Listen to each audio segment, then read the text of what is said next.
دوسرا مقصد فرق کے پڑھنے کا، عربی میں کہا جاتا ہے لِكُلِّ قَوْمٍ وَارِثٍ، لِكُلِّ قَوْمٍ وَارِثٍ۔ جب مال ہے تو مال کا کوئی نہ کوئی وارث جو ہے آتا ہی ہے، کچھ نہیں تو بیت المال میں ضرور جاتا ہے۔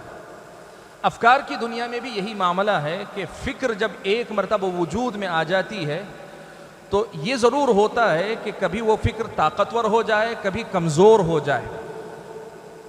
کم ایسا ہوتا ہے کہ ایک فکر وجود میں آنے کے بعد وہ فکر ختم ہو جائے، ایسا بہت کم ہوتا ہے۔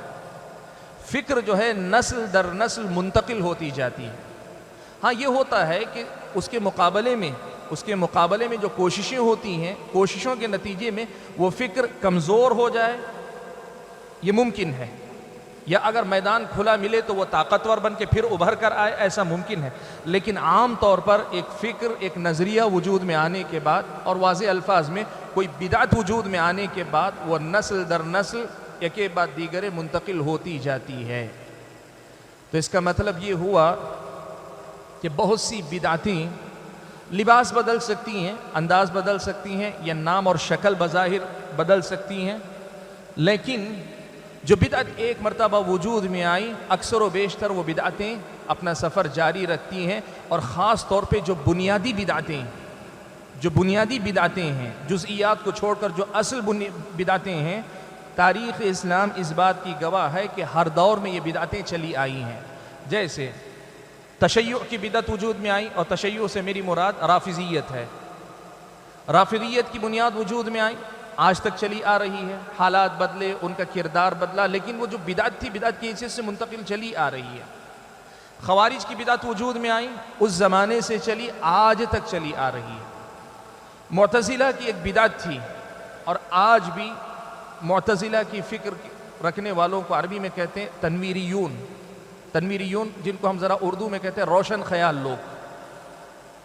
فکر وہی ہے، اپنا لباس بدل لیتی ہے، لیکن وہ سلسلہ جاری رہتا ہے۔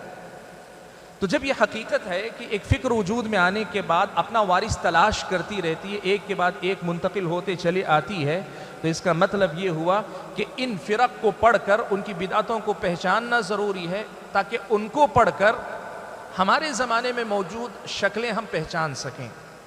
ہم براہ راست ان کو پہچاننے جائیں گے تو شاید نہیں پہچان سکیں گے، کبھی ان کا لباس، کبھی ان کی جو ہے خوش اخلاقی، کبھی ان کی جو ہے ملنساری کا جذبہ، اور کبھی ان کی دوسری خدمات، ان کی کوششیں، یہ سب چیزیں ہمیں بہت اچھی لگیں گی، جس کی وجہ سے ہم ان کو پہچان نہیں پائیں گے۔ بہت سے پردے ایسے حائل ہو جائیں گے جس کی وجہ سے ان کی حقیقی شکل و صورت ہمارے سامنے واضح نہیں ہو سکے گی۔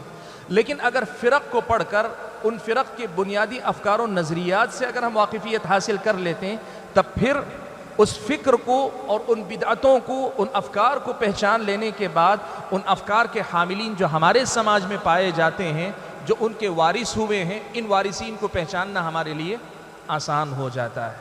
تو دوسرا بنیادی مقصد یہ ہوتا ہے کہ فکر جب وجود میں آتی ہے تو اس کے وارث ضرور ہوتے ہیں، تو بظاہر ہمیں نظر نہ آتی ہو، لیکن پھر بھی فرق کو پڑھنے کے بعد اکثر ہمیں جو ہے چہرے پہچاننے میں آسانی ہوتی ہے۔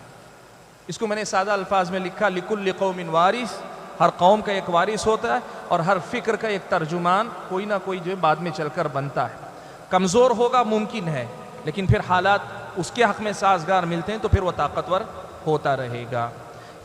یہ دوسرا سبب ہے جس کی وجہ سے ہم فرق کا مادہ پڑھتے ہیں۔